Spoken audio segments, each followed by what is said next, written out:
صدري ويسر لي أمري واحلل عقدة من لساني يفقهوا قولي. أعوذ بالله من الشيطان اللعين الرجيم. بسم الله الرحمن الرحيم. الحمد لله رب العالمين، والصلاة والسلام على أشرف الأنبياء والمرسلين سيدنا ونبينا وشفيع ذنوبنا وطبيب قلوبنا ومولانا أبي القاسم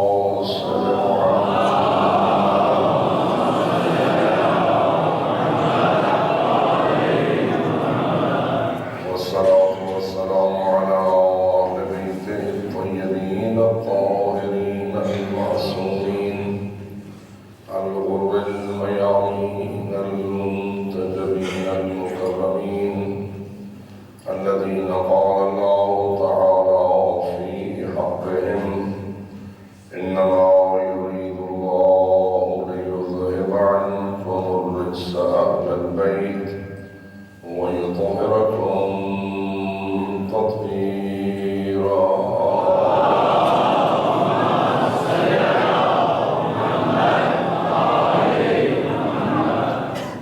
ورحمة الله على أحبابهم وأصحابهم وشيعتهم ومواليهم أجمعين، ولعنة الله على أعدائهم ملعونين من يوم ذلهم إلى أبد الآبدين.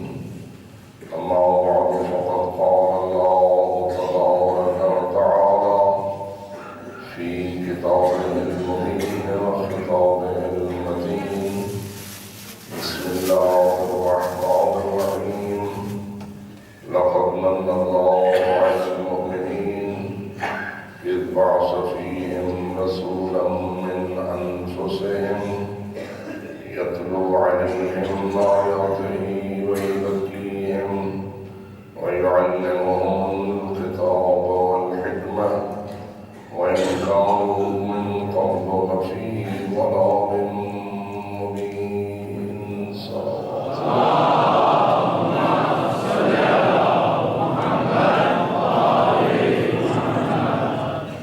بارگاہ ہدیت میں ابتدا ہے باپ محمد وآل محمد علیہ السلام. سب ازاداران آل محمد کو اپنی حفظ و سلامتی سے سرفراز فرمائے. عزاداری مظلوم جو دین اسلام کے لیے سب سے بڑی محافظ کوشش کا نام ہے، خداوند منان ہمیں بہترین طریقے سے اسے انجام دینے کی توفیق عطا فرمائے.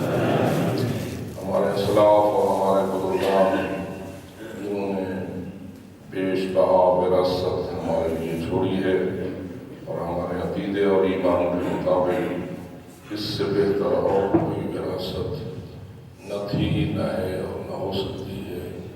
خداوند منان ہمیں نہ فقط اس وراثت کے تحفظ کی توفیق عطا فرمائے، بلکہ اس کو مزید ترقی دینے کی توفیق بخشے. اور جو موانع اور مشکلات دشمنان عزاداری کی طرف سے ایجاد کرنے کی منحوس کوشش کی جاتی ہے، خداوند منان ان موانع کو دور فرمائے، مشکلات کو حل فرمائے.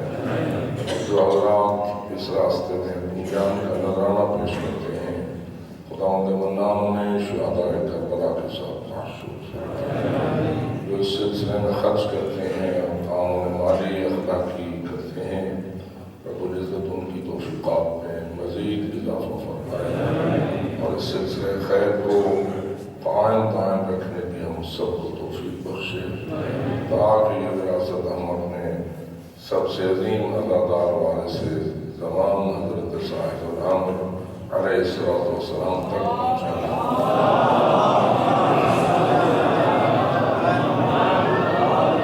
اپنی ان دعاؤں کی قبولیت کے لیے مل کر دعا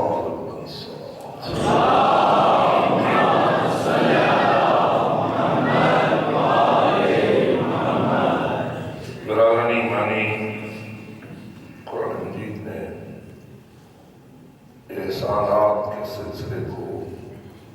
معرفت الہی کے لیے ایک فطری طریقے کے طور پر پیش فرمایا ہے۔ قرآن کا سب سے اہم ترین موضوع معرفت الہی ہے، لیکن اس معرفت الہی کے لیے جو انسانی فطرت کے مطابق بہترین سلیقہ و طریقہ ہے وہ یہ ہے کہ انسان کو اس چیز کی یقین دہانی ہو کہ میرا محسن کون ہے اور اس کا احسان کتنا عظیم ہے۔ جتنا وہ اپنے اللہ کے احسانات کا قائل ہوتا جائے گا اتنا ہی اس کے لیے اپنے رب کے ماننے میں آسانی پیدا ہو جائے گی اور دقت ختم ہو جائے گی۔ یہی وجہ ہے کہ اللہ نے اس آیت کریمہ میں جو میں نے آپ کی خدمت میں تلاوت کی ہے آغاز اس انداز سے کیا ہے کہ لقد من اللہ علی المؤمنین، اللہ نے مومنوں پر یہ احسان فرمایا ہے کہ ان میں سے ایک ہستی کو اپنا رسول بنا کر مبعوث فرمایا ہے۔ پھر اس رسول کی بعثت کے جو اغراض ہیں ان کی ایک تفصیل رب العزت نے پیش فرمائی ہے۔ یتلو علیہم آیاتہ، ایک غرض بعثت یہ ہے کہ وہ ان لوگوں پر اللہ کی آیات کی تلاوت فرماتے ہیں۔ وَيُزَكِّيهِمْ، اور دوسری غرض یہ ہے کہ وہ ان کے نفوس کا تزکیہ فرماتے ہیں۔ اور تیسری غرض یہ ہے وَيُعَلِّمُهُمُ الْكِتَابَ، ان کو اللہ کی کتاب کی تعلیم دیتے ہیں۔ اور چوتھی غرض یہ ہے کہ والحکمہ، حکمت الہی کی تعلیم بھی رسول کے فرائض و اغراض میں سے ایک بہترین فریضہ اور اہم ترین غرض ہے۔ وَإِنْ كَانُوا مِنْ قَبْلُ لَفِي ضَلَالٍ مُبِينٍ، اگر یہ لوگ حضور اکرم کی تشریف آوری سے پہلے اور اس بعثت سے پہلے کھلا گمراہی میں تھے۔ بہت بلند صلوات۔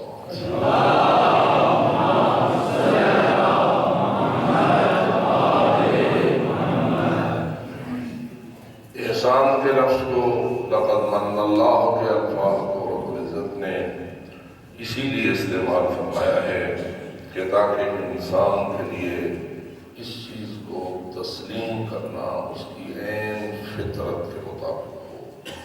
اگر آپ فلسفی دلائل سے اللہ کو ثابت کرنا چاہیں یا سائنسی ایجادات کے ذریعہ خالق تک پہنچنا چاہیں تو شاید وہ طریقہ اتنا آسان نہیں ہے جتنا یہ طریقہ آسان ہے۔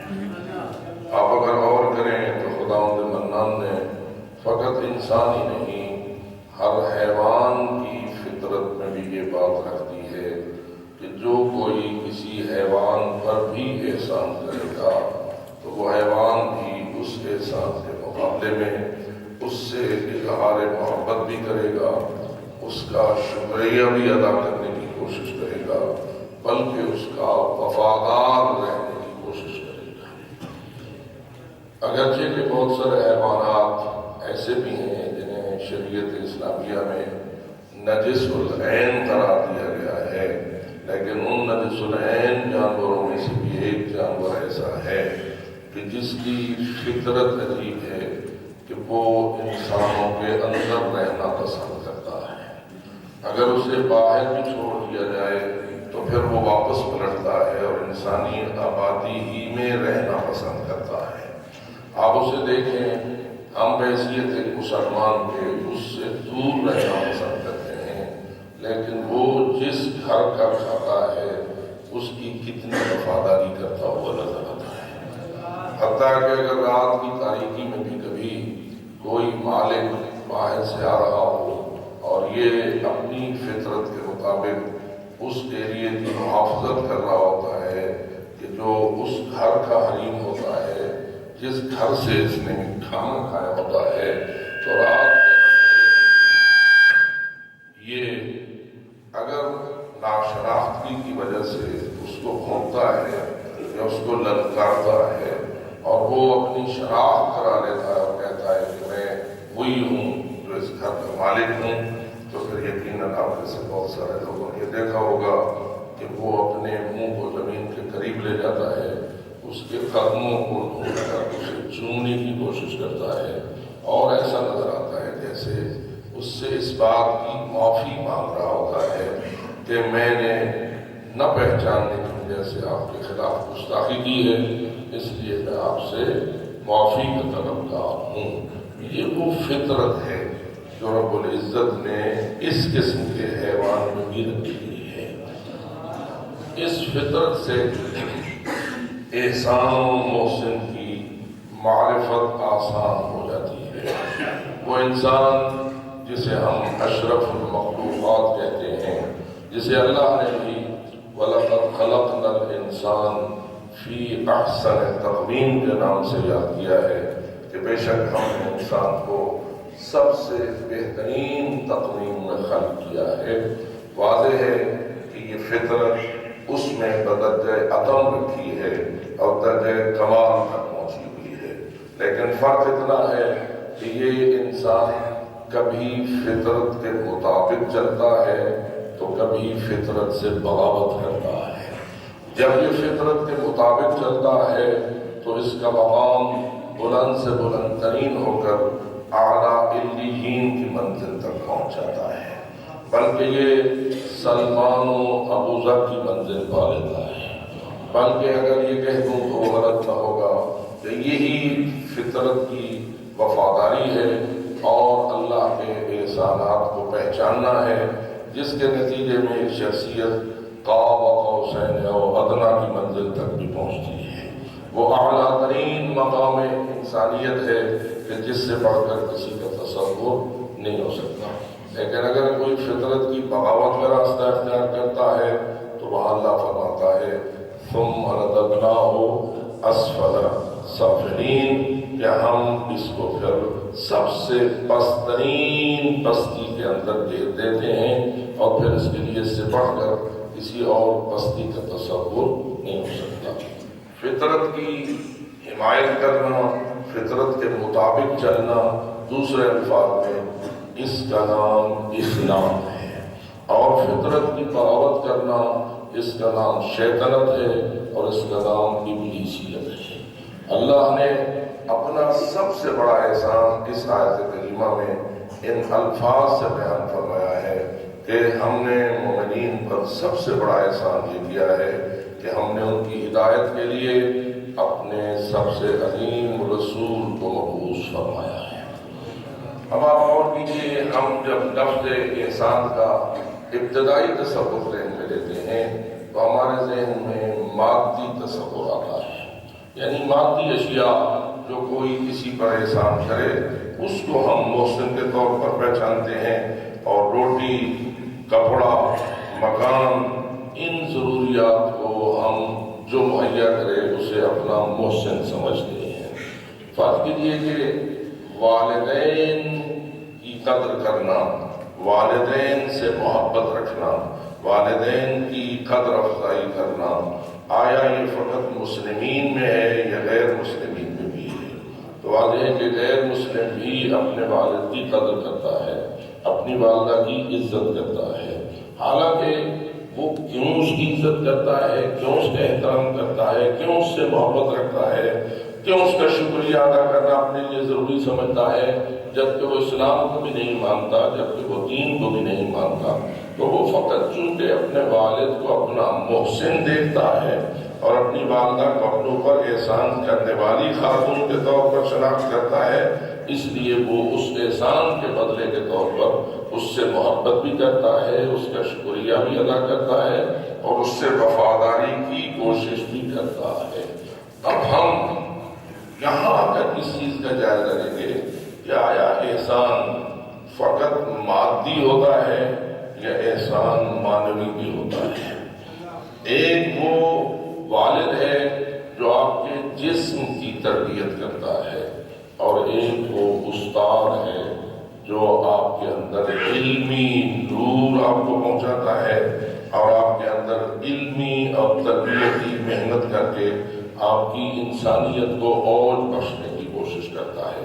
علم کسی بھی قسم کا ہو، لیکن بہرحال جتنے بھی اساتذہ ہیں، جتنے بھی علم سکھانے والے لوگ ہیں، خاص علم کا تعلق پیشے کے ساتھ ہی کیوں نہ ہو، حرفت کے ساتھ ہی کیوں نہ ہو، اگر کوئی کسی کو ڈرائیونگ سکھاتا ہے تو بھی وہ اس کا احسان مانتا ہے، اگر کوئی کسی کو کوئی ترخان کا پیشہ سکھاتا ہے تو بھی وہ اسے اپنا استاد سمجھ کر اسے اپنا محسن سمجھتا ہے۔ اب وہ کیا ہے اور یہ کیا ہے؟ ایک ہے جسم کی پرورش کرنے والا، وہ والد ہے، ایک ہے اخلاق کی تربیت کرنے والا، وہ آپ کا استاد ہے۔ ان دونوں کو مقابلے میں رکھا جائے تو بتائیے جسمانی ضرورت زیادہ اہم ہے یا اخلاقی ضرورت زیادہ اہم ہے؟ بآواز بلند صلوات پڑھیں۔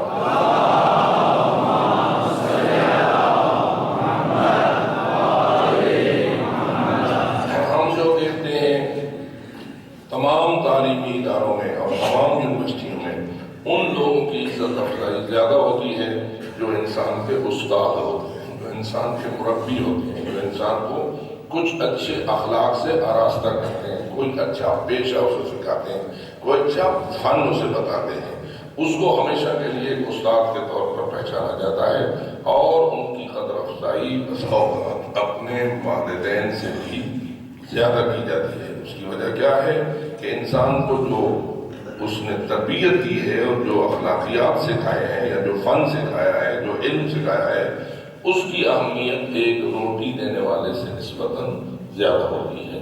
اب ہم آ کر جائزہ لیتے ہیں کہ اخلاقی تربیت سے بالاتر بھی کوئی اور تربیت ہے؟ کیا اخلاقی تربیت سے بہتر اور بھی کوئی نور ہے کہ جس کی انسان کو ضرورت ہے؟ یہاں آ کر پتہ چلتا ہے کہ آیا دین بھی ہماری ضرورت ہے یا ضرورت نہیں ہے؟ اگر ہم دین کو ضرورت مانیں گے تو رسول کی قدر بھی ہمارے نزدیک بلند ہو جائے گی، اور اگر ہم دین کو اپنی ضرورت کے طور پر تسلیم نہیں کریں گے تو پھر رسول اور رسول کی آل کی حیثیت بھی ہمارے نزدیک اتنی نہ ہوگی جتنی کی ہونی چاہیے تھی۔ الحمدللہ ہم شیعہ عوام اس بات پر بھی ایمان رکھتے ہیں کہ اللہ نے یہ ساری کائنات ان پاک ہستیوں کی محبت میں خلق کی ہے۔ جو مانتا ہے بآواز بلند صلوات۔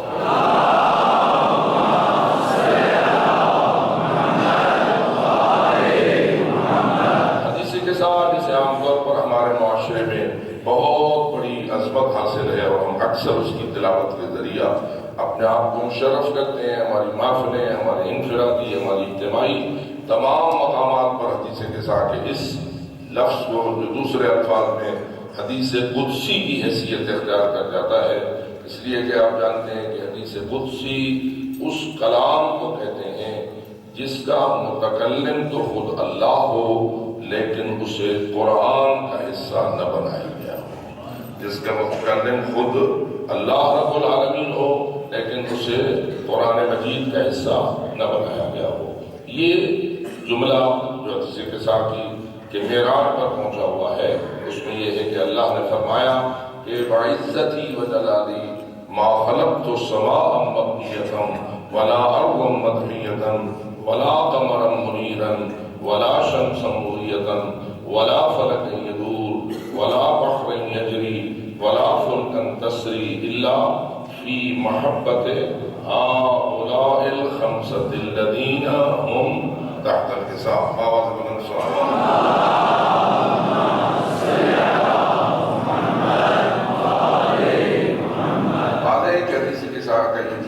حدیث قدسی کی حیثیت اس لیے رکھتا ہے کہ اس کا تکلم اللہ کی طرف سے ہے کہ رسول اکرم پہ جبریل نازل ہو رہے ہیں اور وہ رسول اکرم کو بیان کر رہے ہیں کہ اللہ کا یہ بیان ہے وعزتی وجلالی، مجھے اپنی عزت کی قسم اور مجھے اپنی جلالت کی قسم۔ پھر آگے ما خلقت سماء مبنیہ ولا ارضا مطفیہ ولا قمرا منیرا ولا شمسا مضیہ ولا فلکا یدور ولا بحرا یجری ولا فلکا تسری، یہ سب کچھ نہیں میں نے پیدا کیا، اگر کیا ہے تو الا فی محبت هؤلاء الخمسة الذین هم تحت الحساب، ان 5 ہستیوں کی محبت میں جو چادر زہرا کے نیچے جمع ہے۔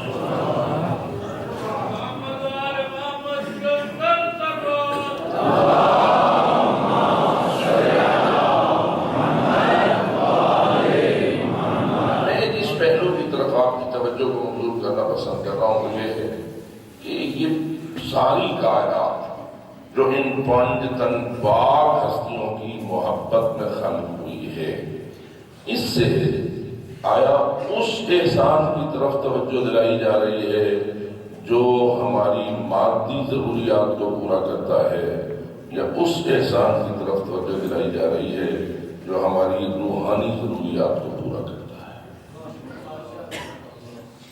زمین پیدا کی ہے ان کی محبت میں، آسمان پیدا کیے ہیں ان کی محبت میں، شمس پیدا کیا ہے، سورج پیدا کیا ہے ان کی محبت میں، چاند پیدا کیا ہے ان کی محبت میں، سمندر پیدا کیے ہیں ان کی محبت میں، کشتیاں جو اس میں رواں دواں ہیں، اور وہ جو آپ کے مال کی نقل و حمل کرتی ہیں اور ایک جگہ سے دوسری جگہ، جاپان کا بنا ہوا مال پاکستان پہنچ رہا ہے اور چین کا بنا ہوا مال پاکستان پہنچ رہا ہے، یہ سب کچھ کس کی محبت میں ہے؟ ان پانچ ہستیوں کی محبت میں ہے۔ یہ سب کچھ جو بھی بیان ہوا ہے یہ ہماری کس ضرورت کو پورا کرتا ہے؟ یقیناً قابل توجہ ہے، ویسے قصیدے اور فریضے مسکنات کے طور پر اکثر پڑھتے ہیں اور ہمارا ایمان ہے، لیکن جس پہلو پر میں آپ کی توجہ مبذول کر رہا ہوں وہ یہ ہے، اس میں شک نہیں کہ زمین پن تن پاک کے صدقے ہمیں نصیب ہوئی ہے، اس میں شک نہیں کہ آسمان بھی پن تن پاک کے صدقے خلق ہوا ہے، اس میں شک نہیں کہ سورج اپنی ساری تابانیوں سمیت پن تن پاک کے صدقے خلق ہوا ہے، اس میں شک نہیں کہ چاند اپنی تمام نورانیت سمیت ان پاک ہستیوں کے طفیل خلق ہوا ہے، سمندر اپنے تمام فیوز و برکات سمیت ان پانچ ہستیوں کے صدقے خلق ہوا ہے۔ میں کبھی کبھی یہ بیان کرنا مناسب سمجھتا ہوں، ویسے تو ہم سمندر کو ایک نمکین اور ایک ایسے پانی کے طور پر پہچانتے ہیں کہ جو پانی ہمارے لیے کوئی خاص مفید نہیں ہے بلکہ مضر نظر آتا ہے، لیکن اگر دقت میں دیکھا جائے تو یہ نمکین پانی اگر نہ ہوتا تو یہ شیرین پانی بھی ہمیں نصیب نہ ہوتا،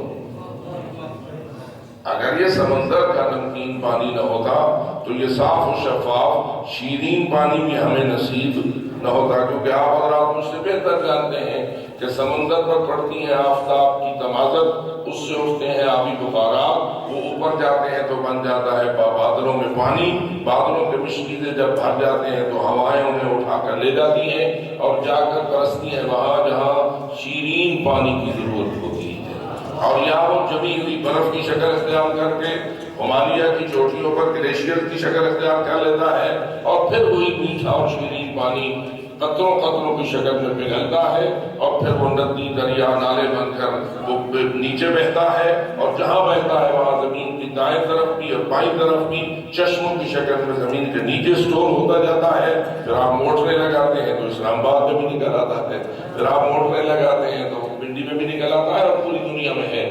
تو یہ دراصل میں اگر یہ کہوں کہ یہ صاف و شفاف پانی جو دریاؤں میں بہتا ہے یا سمندر آپ کی زمین کے نیچے سے نکلتا ہے، ٹیوبویل کی شکلوں میں نکلتا ہے یا کسی شکل میں چشموں کی شکل میں ابلتا ہے، کیا یہ ساری اس نمکین پانی کی خیرات نہیں؟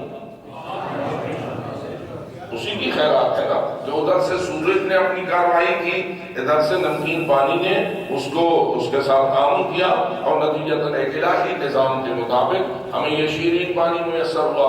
اگر یہ شیرین نہ ہوتا تو اگلی حیات بھی اپنا کام نہ کرتی، کہ اللہ فرماتا ہے کہ وَجَعَلْنَا مِنَ الْمَاءِ كُلَّ شَيْءٍ حَيٍّ، ہر زندگی اور ہر زندہ چیز ہم نے اس پانی کے طفیل خلق فرمائی ہوئی ہے، اور یہ میٹھے پانی کا نتیجہ ہے کہ جس سے تمہاری فصلیں ہیں، تمہارے باغات ہیں، تمہارے میوے ہیں، تمہارے حیوانوں کا دودھ ہے، تمہاری بھینسوں کا دودھ بھی نہ ہوتا اگر یہ میٹھا پانی نہ ہوتا۔ تو یہ سب کچھ اللہ نے جو خلق فرمایا ہے، کہ پھر میں آپ کو تھوڑی سی تفصیل بیان کر کے چلے آ رہا ہوں کہ بَعِزَّتِي وَجَلَالِي، مجھے اپنی عزت و جلالت کی قسم، مَا خَلَقْتُ السَّمَاءَ مَبْنِيًّا وَلَا أَرْضًا مَطْوِيًّا، ابھی ہمیں آسمان کا کتنا دخل ہے ہمارے رزق میں، اس کی طرف ہم شاید اتنے متوجہ نہیں ہیں کہ ان افلاک کا کتنا دخل ہے، مریخ کا کتنا دخل ہے، عطارد کا کتنا دخل ہے، زہری کا کتنا، زہرہ کا کتنا دخل ہے، پہلے دوسرے چوتھے آسمان کا کتنا دخل ہے، حتیٰ کہ جتنے بھی سماوات ہیں ان سب کا دخل ہم انسانوں کی خدمت میں کیا ہے؟ ابھی سائنس نے بہت سارے انکشافات نہیں فرمائے، بہت سارے رازوں سے پردہ نہیں ہٹا۔ اور سائنس ہے کیا؟ اللہ کے چھپے ہوئے اسرار میں سے کسی راز کو ڈھونڈنے کا نام سائنس ہے۔ اس کائنات میں خالق نے جتنے بھی راز رکھے ہوئے ہیں، ان اسباب میں سے کسی ایک کو اگر کوئی اچھی طرح ڈھونڈ لیتا ہے تو آپ کی جو بڑے بڑے ادارے ہیں ان کو نوبل پرائز دے دیتے ہیں۔ نوبل پرائز ایک راز کو ڈھونڈنے کے لیے ملتا ہے، جبکہ ہم یہ بھی دیکھ رہے ہوتے ہیں کہ کچھ عرصے کے بعد اس راز کے نیچے کوئی اور راز چھپا ہوا ہوتا ہے، اور جب وہ دوسرا آتا ہے اس کو نکال لیتا ہے تو اس کو اگلا نوبل پرائز مل جاتا ہے، حالانکہ وہ پہلے سے اختلاف بھی کر رہا ہوتا ہے اور کہتا ہوتا ہے کہ اس نے جو کچھ سمجھا تھا اس میں یہ بات اسے سمجھ نہ آئی تھی جو میں اس کو آگے لے کر جا رہا ہوں۔ اور اس طرح معلوم ہوتا ہے کہ تہ بتہ اسرار ہیں، کہ ایک راز کے نیچے راز ہے، اس کے نیچے اور راز ہے، اس کے نیچے اور راز ہے، اور جب پردہ کھلتا ہے تو گہرائی اتنی زیادہ ہوتی جاتی ہے کہ پھر علوم کے مختلف شعبے وجود میں آتے رہتے ہیں، اور یونیورسٹی کے بہت سارے رشتے اس شکل میں ایجاد پاتے ہیں۔ میں کبھی کبھی سوچتا ہوں کہ یہ آنکھ جب لقمان حکیم کا زمانہ تھا، یا ارسطو کا زمانہ تھا، یا ارسطاطیلیس کا زمانہ تھا، یا پرانے اطباء کا زمانہ تھا، اس زمانے میں آنکھ پہ ریسرچ تھی، اور آج بھی وہ ریسرچ جاری ہے، لیکن ابھی تک آخری نتیجہ سامنے نہیں آیا اور ریسرچ کے دروازے بند نہیں ہوئے۔ معلوم ہوا ایک آنکھ میں کوئی اتنے راز ہیں کہ لاکھوں ریسرچ کرنے والے آج تک اربوں کا مال خرچ کرنے کے باوجود بھی اس ایک آنکھ کے بھی تمام رازوں سے پردہ ہٹانے میں کامیاب نہیں ہوئے۔ تو معلوم ہوا یہ رازوں کی دنیا، اسباب کائنات کی دنیا اتنی وسیع و عریض ہے کہ قیامت تک ڈھونڈتے رہیں گے اور آخری راز تک پہنچنے میں کامیاب نہ ہوں گے۔ اللہ جانے وہ سینہ کتنا وسیع ہے جو فرماتا ہے سلونی سلونی قبل ان تفقدونی انی اعلم طرق السماوات من طرق الارض بلند صلوات۔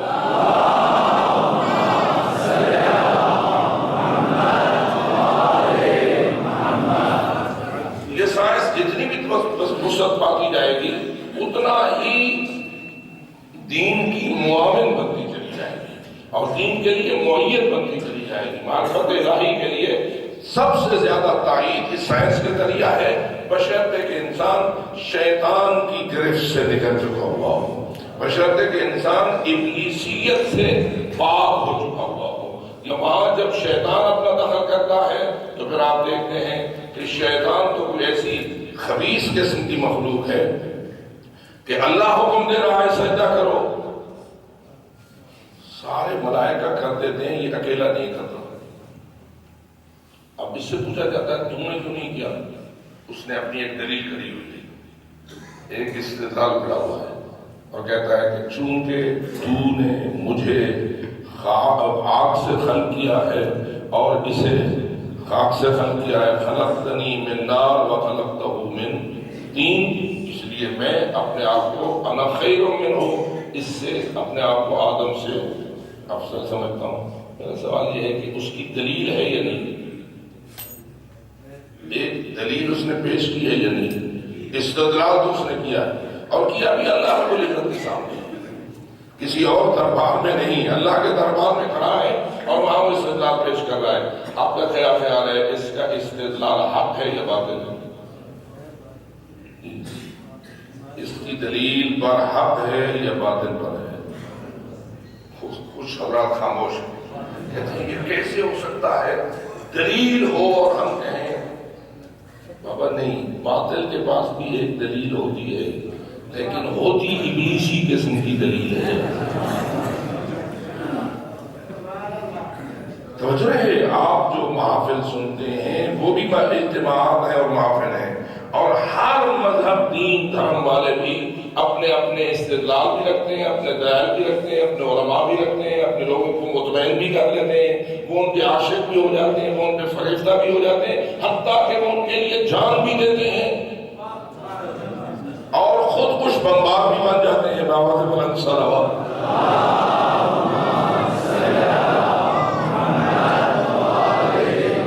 آپ کیا خیال کرتے ہیں جو خود کچھ بمبار بنتا ہے وہ اپنے طور پر ایک یقین لیے ہوئے ہوتا ہے یا نہیں؟ اپنے طور پر تو جو کچھ کر رہا ہوتا ہے اس پر مطمئن ہوتا ہے اور اپنے اس اطمینان کی وجہ سے وہ اپنی جان کی بازی لگا دیتا ہے. لیکن ہم دیکھ رہے ہیں کہ جان کی بازی لگانا ضروری نہیں کہ حق پر ہو. جان کی بازی لگانے والا بھی ایسا ہو سکتا ہے کہ وہ باطل پر بازی لگائے. جیسا کہ آپ نے ماضی میں بھی دیکھا ہے جنگ بدر میں جو لوگ مقابل میں آئے انہوں نے جان کی بازی لگائی یا نہ لگائی؟ جن میں سے ایک کا نام ابو جہل بنا بیان کیا گیا ہے. ابو جہل اپنے مقام پر اپنے علاقے کا بہت بڑا سردار اور چودھری تھا لیکن اس نے اپنی جان کی بازی لگائی اور وہ وقت بڑا عجیب تھا جب ایک قاتل اس کے قریب پہنچا اور اس نے اس کی گردن کو کاٹنا چاہا تو اس نے کہا کہ ذرا میری گردن کو تھوڑا سا نیچے سے ڈالنا تاکہ میری گردن لمبی رہے اور جب کٹے ہوئے سروں میں میرا سر پڑا ہوا ہو تو اس وقت بھی میرا سر. کیا یہ بھی دلیل ہے یا نہیں؟ کیا یہ بھی کوئی استدلال ہے یا نہیں؟ ایک دلیل اس کے ذہن میں موجود ہے کہ مارا جا رہا ہے سر کاٹا جا رہا ہے وہاں بھی چاہتا ہے کہ میرا سر اونچا ہونے کا معنی حق کا بھی ہو سکتا ہے اور سر اونچا ہونے والا معنی اس قسم کا باطل کا بھی ہو سکتا ہے. تو اس لیے میں کہہ رہا ہوں کہ ابلیسی قسم کے دلائل بھی ہوتے ہیں اور ایمانی قسم کے علمی قسم کے حقیقت پر مشتمل دلائل بھی ہوتے ہیں اور ہمیں خدا تعالیٰ کا شکر ادا کرنا چاہیے کہ ہم ان کے مرید ہیں اور ان کے تابعدار ہیں اور ان سے عشق و علاقہ و محبت رکھتے ہیں جو حق کے ساتھ ہے اور حق ان کے ساتھ ہے. تو اسی لیے میں نے آپ کو تھوڑی سی توجہ دلائی کہ ابلیس نے بھی ایک دلیل دی اور ایک ہوتا ہے کہ وہ چھوٹے موٹے کسی بیوقوف آدمی کے سامنے بیٹھ کر استدلال کرنا اور اس کو دھوکے میں رکھنا. اب ذرا خیال کیجئے کہ وہ کہاں دلیل پیش کر رہا ہے, آگے کون ہے, گفتگو کس سے کر رہا ہے؟ رب العزت سے کر رہا ہے نا کہ اللہ رب العالمین نے فرما رہا ہے کہ تو نے کیوں نہیں سجدہ کیا, اور وہ جواب میں کہہ رہا ہے کہ میں نے اس لیے نہیں کیا کہ میں اپنے آپ کو اس سے افضل سمجھتا ہوں اور افضل ہونے کی دلیل کیا ہے کہ تو نے مجھے آگ سے خلق کیا ہے, تو نے خلق کیا. یہ بھی مد نظر رہے کسی اور کو خالق نہیں مانتا, خود کو مخلوق مانتا ہے, خالق اللہ کو مانتا ہے. تو میرا خالق میں تیری مخلوق, فرق اتنا ہے کہ تو نے مجھے آگ سے خلق کیا ہے اور انہیں مٹی سے خلق کیا ہے. اب آپ ناراض اگر نو ماشاءاللہ اسلام آباد کے تعلیم یافتہ ترین افراد ہیں اور پاکستان کا نخبہ شمار ہو سکتے ہیں, یہ فرمائیے کہ آگ سے خلق ہونے والا افضل ہوتا ہے یا مٹی سے خلق؟ جو ذہن میں آپ کے آ رہی ہے بات میں کھولنا نہیں چاہتا, لیکن کم از کم بات تو آئے گی آپ کے ذہن میں کہ مٹی سے پیدا ہونے والا افضل ہونا چاہیے یا آگ سے. یہ تو آپ کو پتہ ہی ہے کہ سارے انسان کس سے ہیں, مٹی سے, اور سارے جنات. قرآن نے کہا ہے نا کہ خلق الجان من مارج من نار, کہ اللہ نے جنات کو پیدا کیا ہے آگ کے شعلے سے. وخلق الانسان من صلصال, یا ان مثل عیسیٰ عند اللہ کمثل آدم خلقه من تراب ثم قال له كن فيكون, جو مٹی سے خلق کیا. اب ہر انسان مٹی سے اور ہر جن آگ سے افضل کون؟ جی انسان. کیوں؟ دلیل بات دیکھتی ہو رہی ہے کہ دلیل کیا ہے کہ انسان ہر جن سے افضل ہے. کیا یہی دلیل مطمئن کنندہ ہے کہ چونکہ انسان مٹی سے ہے اور چونکہ جن آگ سے ہے, جو مٹی سے ہوگا وہ افضل ہوگا اس سے جو آگ سے ہوگا؟ دلیل اطمینان آور ہے یا نہیں؟ بہت سارے لوگوں کو کو یہ اطمینان دے چکی ہوگی طاقت بلند صاحب.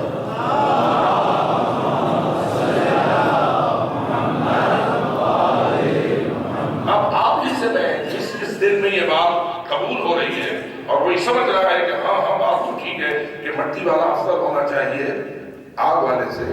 اس سے میں پوچھتا ہوں ایک طرف یزید ہے, ایک طرف جنات میں سے وہ مومن جن ہیں جن کی تعریف قرآن مجید میں سورہ جن میں اللہ فرما رہا ہے لقد استمع نفر من الجن کہ جنات کی ایک جماعت آئی اور انہوں نے رسول اکرم کی تلاوت قرآن کو سنا اور کہا کہ ہم ایمان لائے. آج تک مکہ مکرمہ میں حرم الہی کے اندر ایک مسجد موجود ہے, مسجد جن. اس کو مسجد جن کیوں کہا جاتا ہے؟ اس کے شان نزول یہی بیان کیا جاتا ہے کہ اس مقام پر سید الانبیاء اپنے مومنین کو جماعت کرا رہے تھے. جنات کی ایک جماعت گزری تھی, حضرت کا تلاوت قرآن کا نماز انہوں نے سنا تھا, وہ اس قرآن پہ عاشق ہو گئے تھے, ان کا دل مطمئن ہو گیا تھا اور وہ رسول اکرم پر ایمان لائے تھے. چلو بطور تبرک ایک واقعہ یہ بھی عرض کر دیتا ہوں کہ ایک مرتبہ حضرت امیر المومنین ممبر پر خطبہ دے رہے تھے اور ماشاءاللہ جیسے آپ کا مجمع ہے ایسے ہی مجمع امیر المومنین کے خطبے کو سماعت فرما رہا تھا کہ یکدم دیکھا کہ ایک اژدہا پیچھے سے داخل ہوا اور جب اژدہا آیا تو مجمع تھوڑا سا, اسلام آباد میں تو یہ بات نہیں ہو سکتی لیکن اگر ہو بھی جائے تو کیا ہوگا, مجمع ڈسٹرب ہوگا, پریشان ہوگا, تھوڑا سا اس پر بے اطمینانی کی کیفیت آئے گی. امیر المومنین نے ممبر سے پکارا, کہا نہیں اس کو کچھ نہ کہو, راستہ دے دو, آنے دو. شکر ہے کہ جو لوگ امیر المومنین کا کہنا مان کر مطمئن ہو گئے. ایسا بھی ممکن ہو سکتا ہے. تو خیر لوگ مطمئن ہو گئے, انہوں نے راستہ دیا, اژدہا آیا اور آ کر امیر المومنین کے پاس ممبر پہ پہنچا اور اس نے اپنے پھن کو اونچا کیا اور امیر المومنین کے کان پر اپنے منہ کو رکھ دیا. سامعین سننے لگے ایک سیٹی سیٹی بج رہی ہے, بج رہی ہے, بج رہی ہے. امیر المومنین کان لگائے ہوئے اس سیٹی کو سن رہے, سنتے رہے, سنتے رہے, سنتے رہے. پھر اس کے بعد اس نے اپنا منہ علیحدہ کیا تو امیر المومنین نے اس کے کان پر اپنے لبوں کو رکھ دیا اور جواب میں ایسی ہی سیٹی بجنے لگی جیسے کہ پہلے اس نے بجائی تھی اور حضرت بھی اسی طرح اس کے جواب میں اس کو بولتے رہے. لوگوں کو تو سیٹی ہی محسوس ہوتی رہی. بالآخر یہ مکالمہ ختم ہوا اور حضرت نے کہا اس کو راستہ دو, یہ چلا جائے. اب وہ اژدہا واپس جس جنگل یہ آیا تھا ادھر نکل گیا. لوگ حیران تھے, پریشان تھے, یہ کیا تھا, کیوں تھا؟ امیر المومنین نے مختصر جواب دیا کہ یہ ایک جن تھا جو اژدہا کی شکل میں میرے پاس آیا تھا. دراصل یہ اپنی قوم میں میرا نمائندہ ہے, اپنی قوم میں میرا نمائندہ ہے. اس کو کار تبدیلی کے لیے کبھی کبھی کوئی سوالات درپیش ہوتے ہیں. یہ اپنی مشکلوں کو حل کرنے کے لیے اس مشکل کشا کے پاس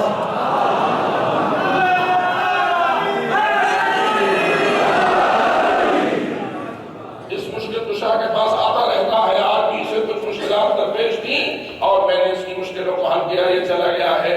اب یہ اپنا کام کرے گا.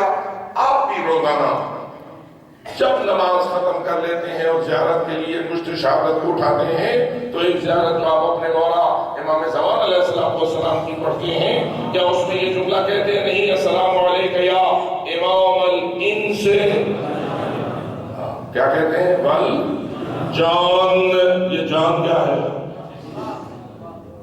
امام الانس والجان. یعنی ہم گواہی دیتے ہیں کہ جس مولا کی امامت پر ہم ایمان رکھتے ہیں, جو آج کے دور میں ہمارے امام وقت و امام زمان ہیں, صاحب الامر ہیں, ولی العصر ہیں, وہ فقط ہمارے ہی امام ہیں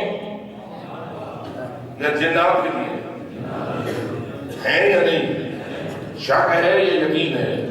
یقین ہے تو ایک صلوات سے قرآن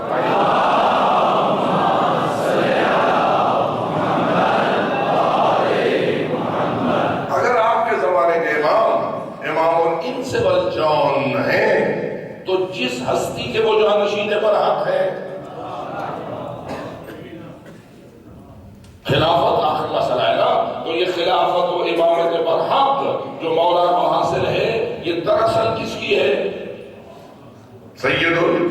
انبیاء والمرسلین حضرت جناب محمد مصطفیٰ صلی اللہ علیہ وآلہ وسلم کی ہے۔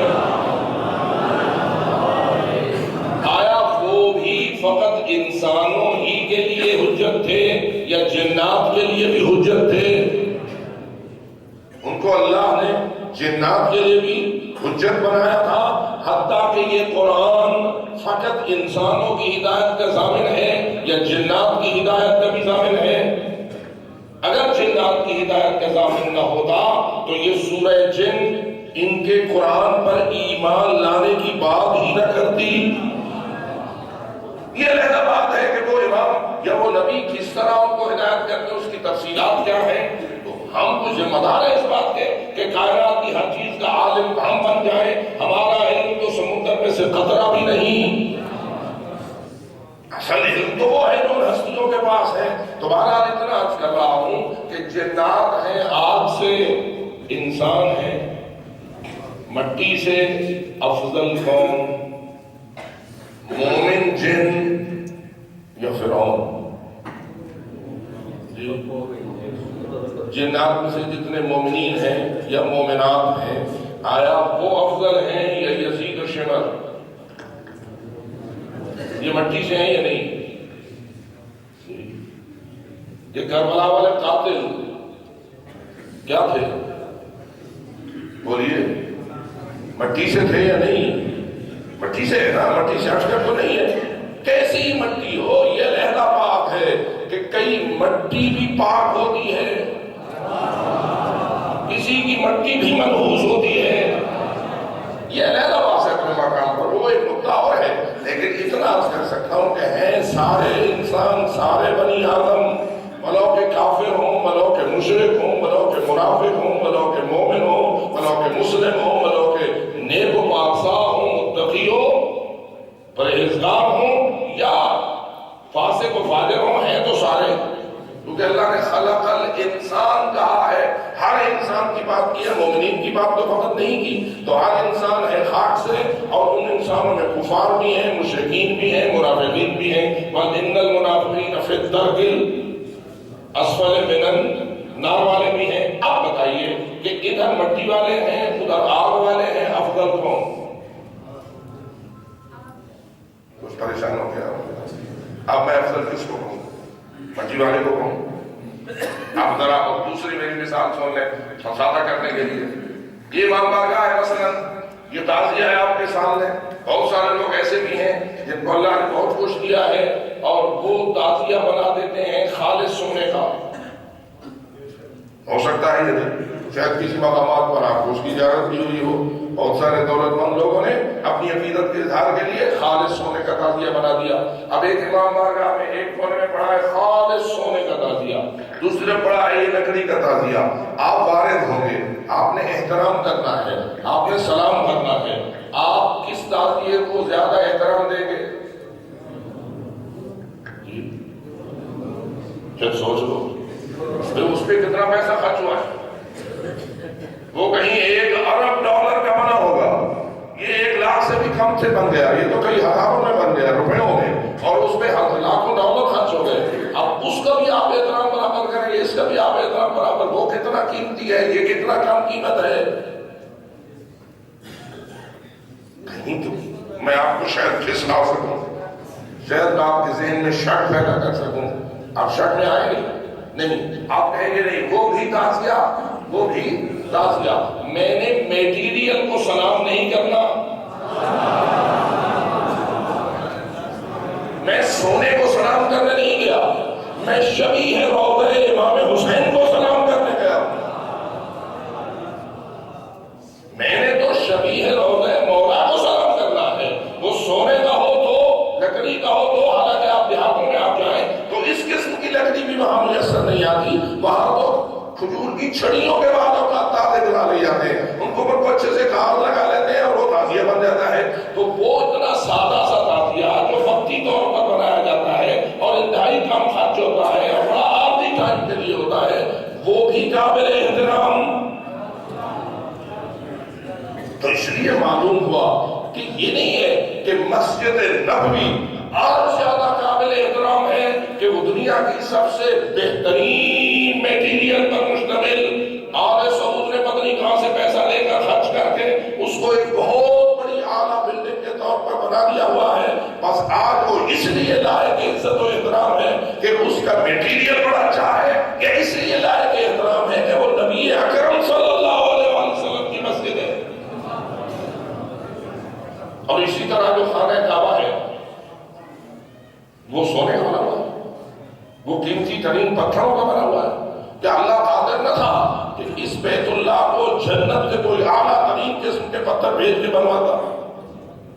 جی لیکن وہی کالے پتھر جو اس علاقے کے تھے وہ تراش کے بنا دیے گئے، اور ایک پتھر فقط جنت سے آیا جو آیا تو نور کی شکل میں تھا، لیکن ہم نے اسے سنگ اسود میں تبدیل کرا دیا جیسے کہ روایات میں ہے.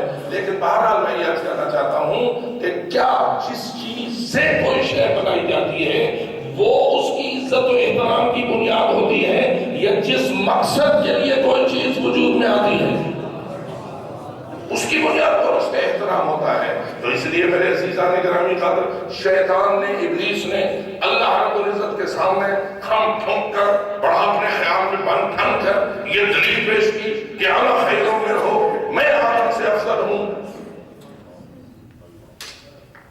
اس لیے کہ تو نے مجھے آگ سے پیدا کیا ہے اور اسے خاک سے پیدا کیا ہے. میں حیران ہوتا ہوں، آپ سارے حضرات کے بھی جائزہ لیجیے، علماء کرام تشریف فرمائے، اللہ نے شیطان کے ساتھ بحث نہیں کی،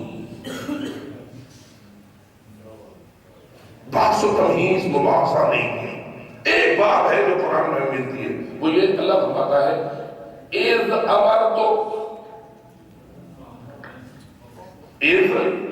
أَمَرْتُ، جب میں نے تجھے امر کر دیا تھا، پھر انکار کی کیا گنجائش ہے؟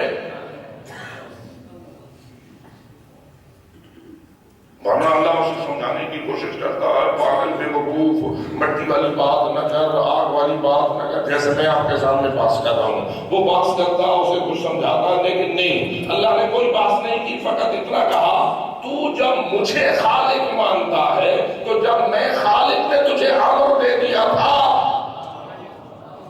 تو پھر تجھے انکار کی کوئی گنجائش نہ تھی.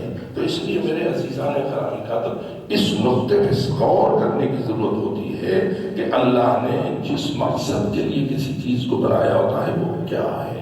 آئیے میں پھر بڑھوں گا اس بات کی طرف. حدیث کے ساتھ آپ کو یہ سمجھایا کہ یہ پنجتن پاک کی محبت میں یہ ساری کائنات خلق ہوئی ہے. پنجتن پاک کی محبت میں کائنات کا خلق ہونا ایک پنجتن پاک کی عظمت کا پہلو ہے. ایک ہے پنجتن پاک کو اللہ نے بھیجا ہے ہماری ہدایت کے لیے، یتلو علیہم آیاتہ کے لیے، یزکیہم کے لیے، یعلمہم الکتاب کے لیے، والحکمہ کے لیے. اب ایک ہے کائنات پیدا کی ہے ان کی محبت نے، ایک ہے انہیں بھیجا ہے ان مقاصد عالیہ کے لیے. اب بتائیے پنجتن پاک کی عظمت اس میں زیادہ ہے کہ کائنات ان کی محبت میں پیدا کی گئی ہے، یا اس میں زیادہ ہے کہ ہمیں اوج ثریا تک اور ہدایت کے بلند ترین مقامات تک پہنچانے کا وسیلہ ان کو بنا کے بھیجا ہے؟ یہ ہماری نگاہ ہے. اگر ہم مادی فکر رکھنے والے لوگ ہیں، اگر ہم مادی قسم کے احسانات کو سب سے زیادہ عظمت دیتے ہیں، جس نے ہمیں روٹی کھلائی ہم اس کے زیادہ ممنون احسان ہیں، جس نے ہمیں کپڑا بنایا اس کے ہم زیادہ ممنون احسان ہیں، جس نے ہمیں کوٹھی بنا کر دے دی اس کے ہم ممنون احسان ہیں، جس نے ہمیں جاب دلائی ہم اس کے ممنون احسان ہیں، جس نے مجھے وزیر بنوایا، جس نے مجھے ایم این اے بنوایا، جس نے مجھے وزیر اعظم تک پہنچایا، جس نے مجھے پریزیڈنٹ کے عہدے تک پہنچایا، اس کا بڑا احسان ہے. جیسا کہ ماشاءاللہ بڑا احسان بیان کرتے ہیں ان ووٹروں کا کہ جو کسی کو کسی مقام پر پہنچا دیتے ہیں، وہ بڑے محسن ہیں، ان کا بڑا احسان ہے. یا جس نے تجھے قرآن پڑھایا، ناراض تو نہیں ہو رہے؟ یقیناً آپ میں سے کسی کو کسی نے قرآن مجید پڑھایا ہوگا. جتنے آپ بیٹھے ماشاءاللہ قرآن پڑھے ہوئے ہیں تو آپ کو کوئی استاد تو ملا ہوگا کہ جس نے آپ کو قرآن مجید کی تعلیم دی ہوگی. پھر قرآن مجید کے بھی الفاظ کی تعلیم ہے، متن کی تعلیم ہے، معانی کی تعلیم ہے، ترجمے کی تعلیم ہے، تفسیر کی تعلیم ہے، احکام کی تعلیم ہے، معرفت کی تعلیم ہے، معارف کی تعلیم ہے. اس کی بھی اپنے مقام پر درجہ بندی ہے. ایسا تو نہیں ہوتا کہ قرآن کی تعلیم فقط پہلے درجے کی ہوتی ہے. یہ مجلسیں بھی کیا کرتی ہیں؟ اس ممبر پر آنے والے آپ کو کیا کرتے ہیں؟ قرآن ہی پڑھاتے ہیں نا، دین پڑھاتے ہیں، قرآن پڑھاتے ہیں. وہ بھی قرآن کی تعلیم کا ایک حساب، ایک مقام ہے، ایک وہ مقام ہے، ایک وہ الف بر آ والا مقام ہے. بہرحال آپ کو جس نے بھی قرآن پڑھایا ہے اس کا احسان زیادہ ہے یا جس نے آپ کو جاب دلوائی؟ سوچیں، اللہ کرے صحیح سوچ تک پہنچے. بابا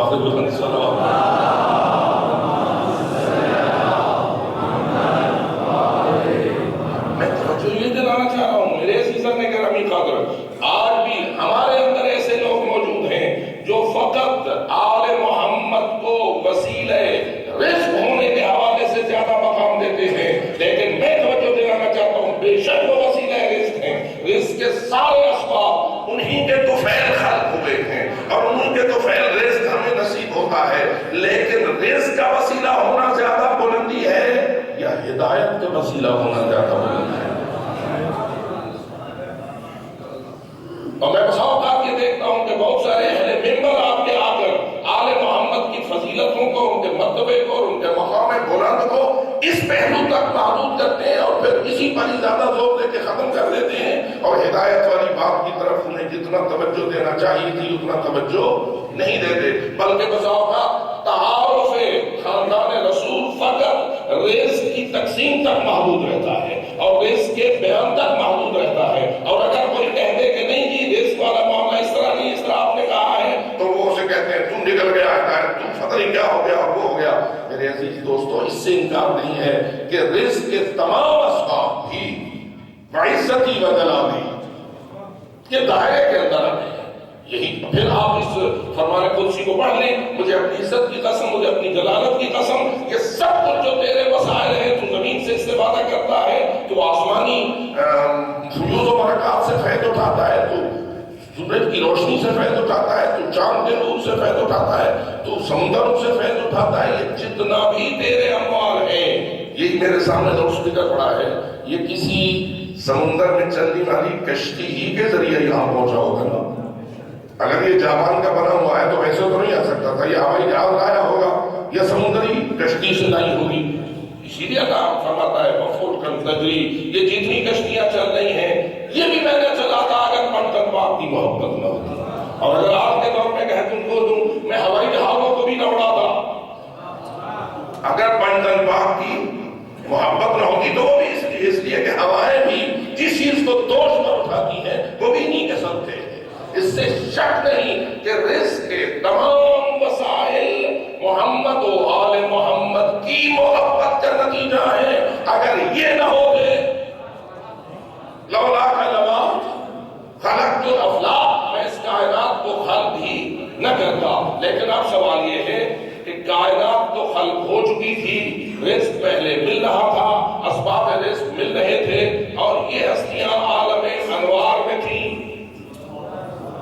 اول ما خلق اللہ نوری انا وعلی من نور واحد تکلم بکلمت فخلق منها نورا وتکلم بکلمت فخلق منها روحا فمزج النور بالروح فخلق منه محمدا وعليا وفاطمة والحسن والحسين.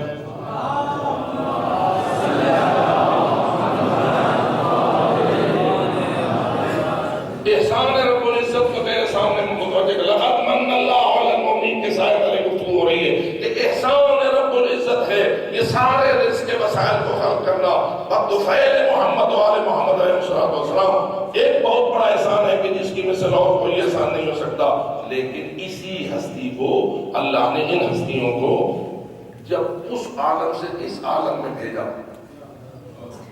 اول ما خلق اللہ نوری سے لے کر 17 ربیع الاول یکم عام الفیل تک یہ نور محمدی کسی بلند ترین مقام پہ رہا ہے.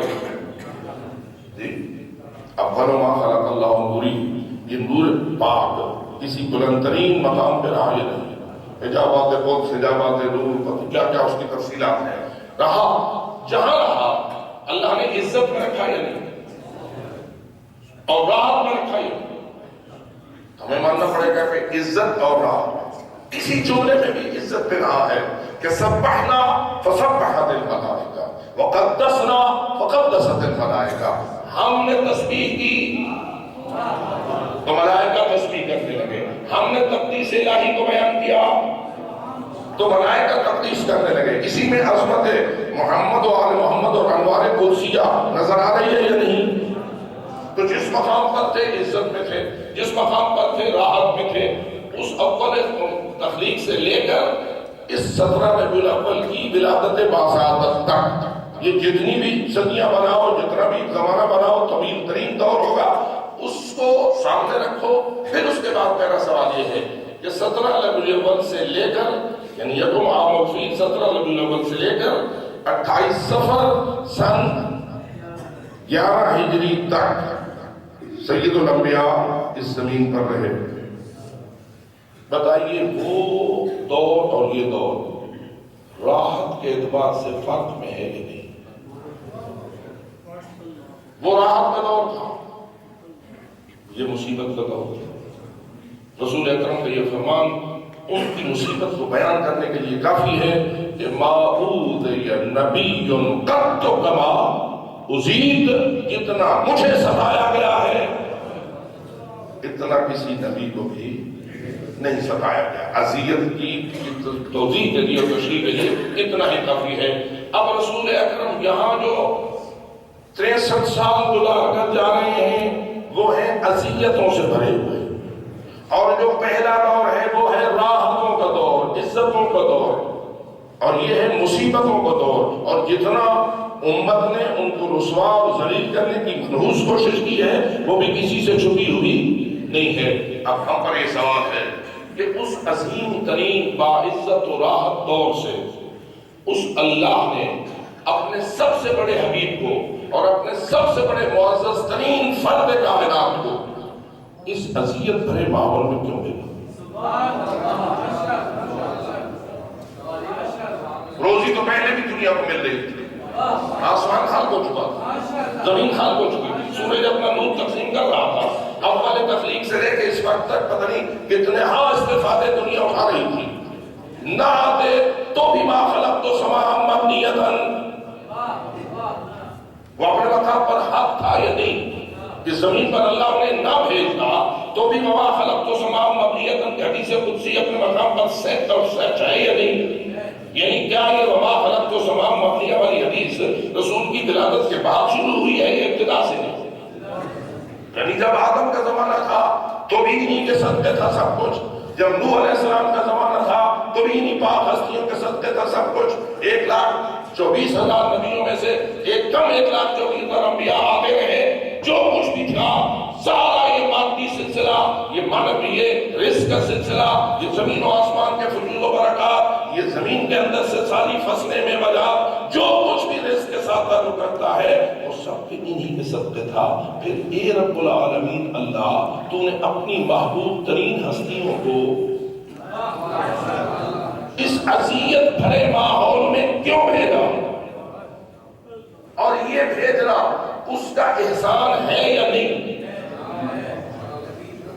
اس لیے میں توجہ دلا رہا ہوں، یہ لقد من اللہ علی المؤمنین اذ بعث فیہم رسولا من انفسہم یتلو علیہم آیاتہ ویزکیہم ویعلمہم الکتاب والحکمہ۔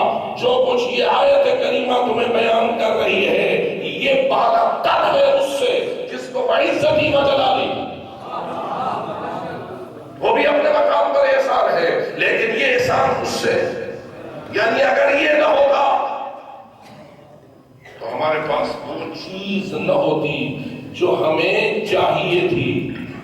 روٹی ہماری، رزق ہماری زیادہ ضرورت ہے یا ہدایت ہماری زیادہ ضرورت ہے؟ نجات ہماری زیادہ ضرورت ہے، اس پر خوب توجہ دینے کی ضرورت ہے۔ اور میں اگر ناراض ہوں تو یہ کہوں، ہمارے اپنے ولایت پر ایمان رکھنے والوں کے معاشرے میں اس پہلو کی طرف زیادہ توجہ دینے کی ضرورت ہے کہ بے شک رزق کا وسیلہ ہے محمد و آل محمد، مانو کہ یقیناً مانو اس کے بغیر چارہ نہیں ہے، لیکن ان کا مقام بلند فقط رزق کا وسیلہ ہونے میں پنہا نہیں، ان کا مقام عالی اس مسئلے میں ہے۔ اب مسافے میں چلتے ہیں، آئیے کربلا معلیٰ کے متعلق سوچتے ہیں، جس کی مصیبتوں کو ذکر کرنے کا زمانہ ہے کہ کربلا والا کربلا کیوں آیا۔ یہ بات سمجھنے کی، اور پھر آج کی ان مجالس میں شاید اس طرف توجہ دلانا ضروری ہو کہ حضرت امام مظلوم نے جب مدینہ منورہ سے اپنے کاروان کو تیار کیا تو فقط مردوں پہ اکتفا کیوں نہ کی؟ فقط ابو الفضل العباس، علی اکبر، قاسم اور محمد، یہ اپنے وہ رفقا اور اپنے وہ مخلصین جن کا تعلق مردوں کے ساتھ تھا، ان کو بھی اپنے ساتھ لے چلتے کہ اگر دشمن حملہ کریں گے تو یہ میرے مدافع بنیں گے اور میرے ساتھ سپاہی کا کردار انجام دیں گے۔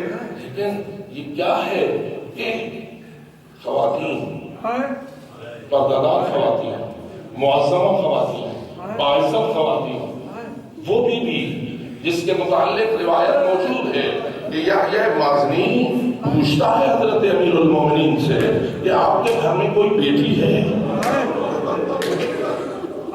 آپ کے گھر میں کوئی دختر ہے؟ پوچھتے ہیں لیکن تو کیوں پوچھتا ہے؟ کہتا ہے ایک لمبے عرصے سے آپ کا ہمسایہ رہا ہوں، لیکن منزل یہ ہے کہ ما رأیت لہا شخصاً وما سمعت لہا صوتاً، میں نے کبھی اس کا سراپا نہیں دیکھا، میں نے کبھی ان کی کوئی آواز نہیں سنی، اگر ہوتی تو کبھی تو ہوتا، میں جو ہمسایہ ہوں اتنے لمبے عرصے سے نہ مجھے قد و قامت کا پتہ ہے نہ ان کی آواز کبھی سنائی دی ہے، اس لیے میں سوچتا ہوں ہے یا نہیں۔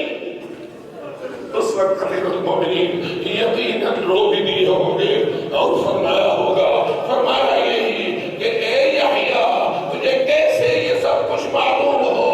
وہ تو بطول کی بیٹی ہے، وہ تو فاطمہ زہرا کی بیٹی ہے، وہ زینب کبریٰ، وہ دختر زہرا جس کا یہ مقام عالی ہے کہ ہمسایہ بھی نہیں جانتا کہ اس کا قد و قامت کیا ہے اور ان کی صدا و آواز کیسی ہے۔ اور پھر یہ بھی مشہور ہے جب کبھی روضہ رسول کی زیارت کے لیے لے جاتے تو رات کے اندھیرے میں لے جاتے، آپ جا کر قبل اس کے روضے میں داخل ہو، روضہ رسول کے چراغوں کو بجھا دیتے۔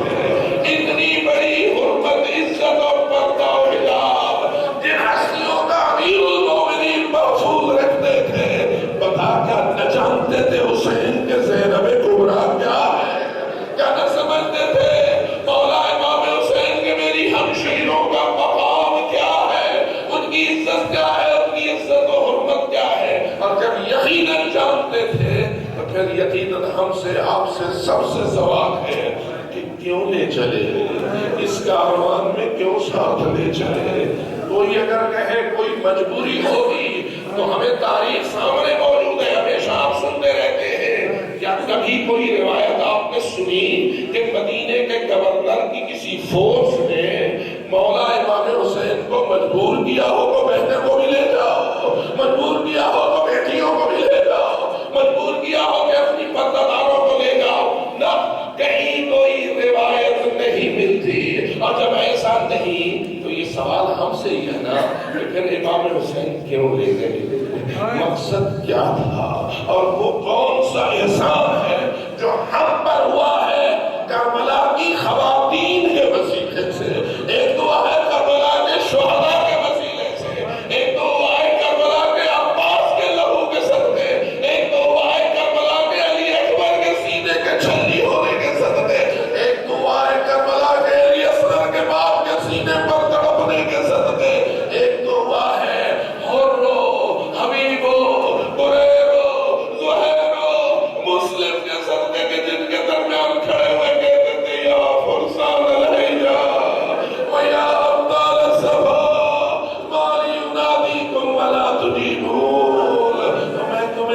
جانتا ہوں مجھے لمبے کیوں نہیں کہتے ہو، اور کس میٹھی نیند سو گئے ہو میرے مجاہدو، قوموا ایھا الکرام، اور میرے عزت والے ساتھیوں ایک مرتبہ اٹھو، کیوں اٹھو، وادفعوا عن حرم رسول اللہ،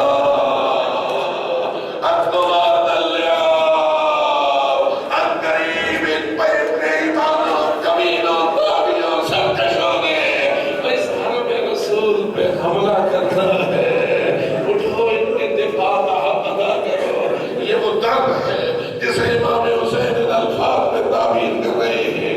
اگر پوچھو گے کہ کیسے اس کا پتہ چلے تو کم از کم ایک روایت میں آپ کے حوالے اس حوالے سے عرض کرنے کی سعادت حاصل کروں گا، اور وہ یہ کہ جب مکہ مکرمہ کو چھوڑنے لگے میرے مولا اور آ گئے حضرت محمد بن حنفیہ، اور انہوں نے پوچھا مولا کوفہ کا ارادہ ہے؟ کہاں کوفہ کا ارادہ ہے؟ کہا کوفہ والوں نے تو نہ بابا علی سے وفا کی تھی، نہ بھائی امام حسن سے وفا کی تھی، آپ ادھر نہ جائے۔ کہا میرے بھائی اگر کوفہ نہ جاؤں تو مکہ بھی تو جائے امن نہیں رہا، یہاں بھی تو میرے لیے قتل کے منصوبے بن چکے ہوئے ہیں، اور میں نہیں چاہتا کہ حرم الہی میں میرا خون بہے، حرم سے ایک بالشت باہر خون کا بہنا پسند کروں گا، حرم کے ایک بالشت اندر نہیں، تو بتا میں کدھر جاؤں؟ اس وقت روایت کہتی ہے کہ حضرت ابن حنفیہ نے کہا مولا آپ یمن چلے جائیں۔ امام نے فرمایا اے ابو محمد ابن حنفیہ اگر یمن میں بھی امن نہ ملے کدھر جاؤں؟ روایت سے کہتی ہے ابن حنفیہ بڑے دانا شخص تھے، انتہائی زمانے کے حالات سے آگاہ شخص تھے، علی کو بھی بڑا فخر تھا اپنے اس بیٹے پر، لیکن اس وقت یہ کہنے پہ مجبور ہو گئے پھر آپ اپنی جان بچانے کے لیے جنگلوں میں چھپ جائیے، پہاڑوں کی غاروں میں چھپ جائیے، حالات کے بدلنے کا انتظار کیجئے۔ امام سمجھ گئے اور سمجھنا ہی تھا کہ محمد ابن حنفیہ میری جان کے بچانے کے مشورے دیتا ہے، مجھے زندگی کے تحفظ کے چاہتا ہے میں زندہ رہوں۔ امام نے فرمایا اچھا ابن حنفیہ میں تیری اس تجویز پر غور کا وعدہ کرتا ہوں۔ چلے گئے محمد ابن حنفیہ اپنے خیمے میں، لیکن صبح وضو کی تیاری کر رہے تھے، ایک غلام دوڑا ہوا آیا، کہا قافلہ تیار ہے، اور یا پھر بھی کوفہ رہا ہے۔ محمد سے نہ سمجھا گیا، دوڑ کے آئے، دیکھا کہ ہاں قافلہ تیار تھا، امام بھی اپنی ناقہ پہ سوار تھے، اور امام کے ناقہ کی مہار کو ابن حنفیہ نے پکڑ لیا اور پوچھتا ہے مولا کیا آپ نے مجھ سے وعدہ نہ کیا تھا کہ میری اس تجویز پر غور کرو گے، کوفہ نہ جائیے، اس تجویز پر غور کرو گے؟ کہا ہاں میں نے تجھ سے وعدہ کیا تھا، پھر آپ کوفہ کیوں جا رہے ہیں؟ اس وقت امام کے لیے ضروری ہو گیا اب حقیقت سے پردہ ہٹائیں، تو امام نے فرمایا اے ابن حنفیہ رات کو مجھے نانا کی زیارت نصیب ہوئی، رات کو مجھے نانا رسول کی زیارت نصیب ہوئی، انہوں نے جو مجھے کہا الا اللہ قد شاء یراک قتیلا، اے میرے لاڈلے حسین مشیت الہی یہی ہے کہ تجھے شہید دیکھے، تجھے مقتول فی سبیل اللہ دیکھے، یعنی اے محمد تو سمجھتا ہے میری جان بچنے میں فائدہ ہے، لیکن گویا دین حق کا تحفظ میری شہادت میں پنہا ہو گیا ہے، اس لیے مجھے شہید ہونے کے لیے تیار ہونا ہے، تو میں تو شہید ہونے جا رہا ہوں۔ اب محمد سنے امام حسین کی زبان عصمت سے فرماتے ہیں میں شہید ہونے جا رہا ہوں، بات تو ختم ہو گئی جان بچانے کی،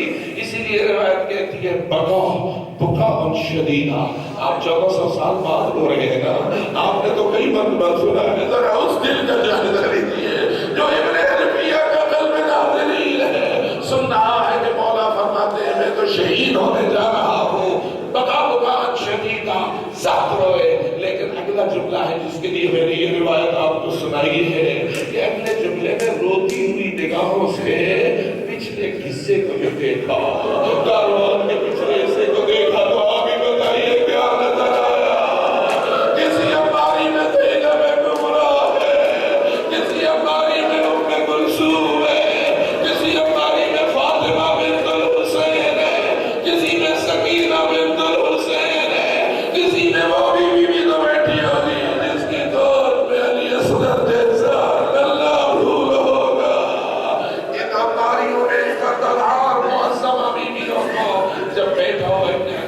نہیں تھا تو مجبور ہو گیا یہ بات پوچھنے پر، اگر شہید ہونے جا رہے ہو تو ان بیویوں کو کیوں لے جا رہے ہو، ان پردہ داروں کو کیوں لے جا رہے ہو؟ اللہ دارو یہ بات معمولی نہیں ہے۔ اس سے میں یہ بھی سمجھتا ہوں کہ سمجھ گئے ہوگے اپنے حنفیہ، اگر حسین مولا نے شہید ہونا ہے نا، عباس پہلے شہید ہوگا، علی اکبر پہلے، کیونکہ یہ سارے جوان بھی تو ساتھ کھڑے ہوئے تھے نا، تو حضرت سمجھ گئے کہ پہلے وہ شہید ہوں گے تو مولا کی شہادت کی باری آئے گی، تو پھر پوچھنا مجبوری ہو گئی جب سب شہید ہو جاؤ گے ان پردہ کا کیا ہوگا، ان بیویوں کا کیا ہوگا، ان معظمہ بیویوں کو کیوں لے جا رہے ہو؟ اب بتاؤ سوال سخت ہے یا نہیں ہے، اور اس کا جواب کتنا سخت ہے اور نازک ہے۔ اب سنیے کہ امام نے فرمایا، روتی ہوئی نگاہوں سے امام نے بھی فرمایا، محمد ان اللہ قد شاء ان یراہ السبایا، ان اللہ قد شاء ان یراہ السبایا۔ یہی ترجمہ کروں گا نا کہ جس مقصد کے لیے میری شہادت ضروری ہو گئی ہے، وہ مقصد اس وقت تک مکمل نہیں ہوگا جب تک کہ یہ رسل پستان نہ ہوگی۔ اے نہیں ہونا، یہ بھی اسی مشن کا حصہ ہے، بس کہنا پڑتا ہے اے مکتب حق اور دین حق کو ماننے والوں، یہ فقط بے گناہ لہو سے نہیں بچا دین، یہ بدھے ہوئے ہاتھوں نے بھی بچایا ہے، یہ ان بیویوں نے بھی بچایا ہے۔ کتنا سخت وہ مرحلہ کہ جس میں بیویاں انتظار کر رہی تھی اپنوں کو دفن کرنے کے بعد شاید ہماروں کو بھی دفن کریں گے، لیکن جب انہوں نے اپنوں کی تدفین مکمل کر لی تو کیا ہوا؟ دختران زہرا نے دیکھا کہ عمر اپنے ساتھ لے کے اونٹ اور رسیاں آ گیا۔ یہ رسم نہ تھی میرے عزیزو، مسلمانوں میں پہلے بھی جنگیں ہوتی نہیں تھی، جنگ جمل ہوئی تھی، جنگ صفین ہوئی تھی، جنگ نہروان ہوئی تھی، ہوتی رہی تھی جنگیں، لیکن کسی خاتون کے ہاتھ میں رسیاں پہنانا یہ کسی مسلمان میں رسم نہ تھی۔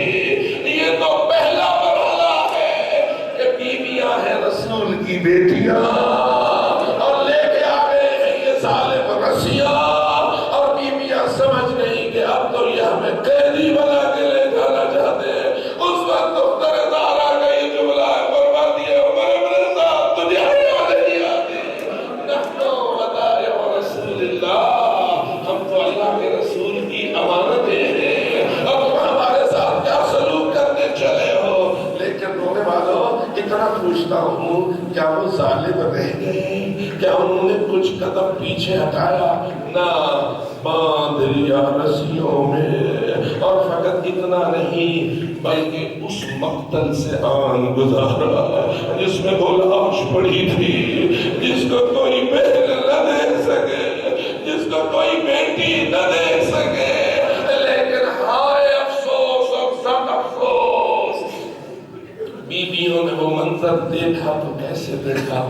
سر کاٹ کے شمر لے گیا تھا، بدن پہلے ہی زخموں سے چور تھا، اور پھر آخری ظلم یہ بھی ہو چکا تھا کہ رزو صدرہ و زہرہ، سینہ اور پشت گھوڑوں کی ٹانگوں سے پامال ہو چکا تھا، اور بہنیں دیکھ کر کہہ رہی تھی واہ محمد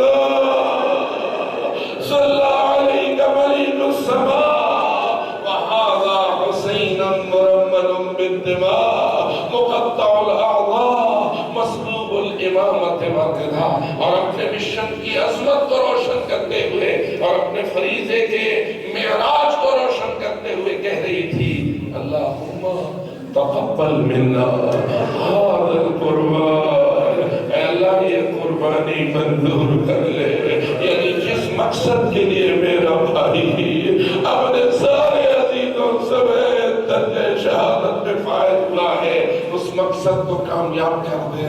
اور وہ مقصد کیا تھا؟ یہی نہ کہ ان کان دین محمد لم یستتم الا بقتلی فیا سیوف خذینی. اگر دین حق نہیں بچ سکتا مگر میری شہادت کے طفیل تو آؤ تلواروں میرا بدن حاضر ہے.